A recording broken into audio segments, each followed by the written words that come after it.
Advertising Week, New York. We're at the AW360 Live stage. I'm talking with Drake Sutton from PRØHBTD Media. Hey. How you doing? Good, man. How are you?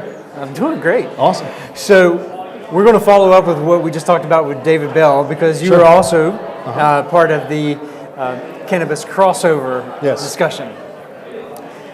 Let's talk a little bit about cannabis, I guess. I'd love to. So what are some of the things that haven't been talked about much? Well, I think with cannabis, people think it's perhaps still about stoner stereotypes, like kind of the high time style stereotype, and really it's about a more sophisticated consumer that's emerged, and it's become mainstream. And where consumers, when you think about the cannabis consumer profile of just like us, they are us, right? So normalization is the new normal. And I think what's happening is that we're starting to see an emergence of brands, because it's really about a war of brands that's coming in the cannabis space. If I asked you, name your favorite cannabis brand or a cannabis brand that speaks to you, whether you partake or not, could you name one? No. Right. So most people can't name any cannabis brands because the leaders really haven't emerged yet. So it's a rather kind of nascent space for that. I think it's a very interesting time to be in, because it's a brand new market. Well, legitimized brand new market now. Yeah. So it's being built from the ground up. What are some of the tools that we're using to get that branding out?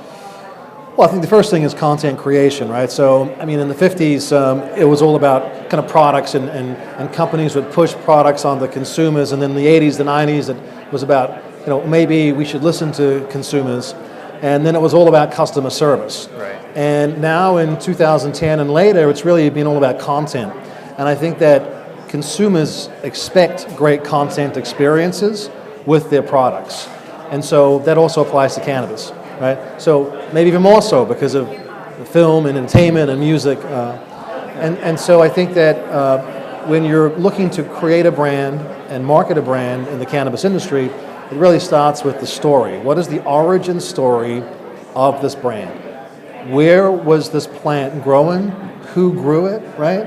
Is it oil? Is it bud, flower, right? What is it, okay? And what does it stand for? And I think that these days there's a lot of very purpose-driven brands in the marketplace in general, and I think we'll start to see a lot of those in the cannabis space that kind of have a give-back component. Right. And then it's interesting that you talk about the different variations, the different way that it's made, because I think many consumers, and this is an assumption, I think many consumers are thinking, when you talk about content creation for cannabis, they're thinking about having a commercial with Willie Nelson and Snoop Dogg, right? Yeah. And it's so much different than that. Yeah, look, and I think, not to take away from Willie and Snoop, they've done an amazing job at kind of helping to commercialize cannabis, but there's massive trends in wellness and health, right? And well-being, absolutely. And the cannabis plant has an incredible amount of properties that are very good for you, not just psychoactive properties, that high feeling, as it were. Right. And even some of the THC in a plant is very good for your body if it's put together in a healthy way. And so I think that by having regular people with regular lives who have been affected positively by cannabis and helping to document and tell those stories, right, is actually in some ways more impactful than a celebrity endorsing a cannabis product. Yeah, absolutely. Yeah. So there's an education component as well. Absolutely, yeah. When you're talking about content creation, what types of content are you actually looking at? What content are we creating? We're talking stories, we're talking videos? We're talking video, yeah. Video, editorial is always a good way, but it's really, editorial is great for SEO, for discovery online, right? Right. But video that's what matters. People are watching more video than they ever have. And that's where they're discovering great stories of people and products and whatnot. And what we've learned in a recent report that we put together with David Bell, actually, from Wharton, and Headset, which is the leading business intelligence platform for cannabis, we've learned that really content is the first stop to discovering new products in cannabis, and then from there they're going online and searching and looking for them, at their local dispensaries or their local delivery service. And that brings an interesting question when we're talking about video content. obviously, one of the things that David Bell was telling us about was that you can't just go and buy an Instagram or a Facebook ad. Right. How do you deliver that video content?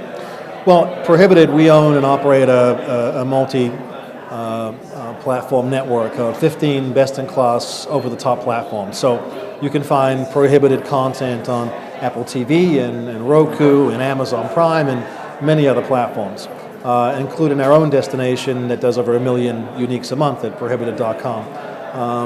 And so what we like to do is kind of create this closed ecosystem where a brand or a cannabis company can come to us, we can help them tell their story, produce that content, and push it out to millions of people. And so that kind of circumvents traditional advertising around Google and Facebook. Okay, so one of the things that happened today was the release of a new video that happened during the 11 o'clock session. What was the reaction from the crowd? Seemed to be really positive. I mean, we have a new docu-series that we produced with Advertising Week called Branding Bud, and it's about kind of showing the different spectrums of cannabis companies. Some are very, very farm and very very earthy companies, and others are very, very sophisticated modern companies. And so they asked us to turn the cameras on ourselves and help to document the journeys of those companies, which we're doing. And so I think the audience really enjoyed it, and looking forward to the series. So what's the next step in the branding series? We are currently discussing distribution with a couple of very large operators who would like to distribute it to linear TV, and we're in that process right now. Great. Drake from Prohibited Media, thank you for joining me. Thank you, bro. Appreciate it, man. Absolutely. Okay. We'll be back with more AW360 Live at Advertising Week New York.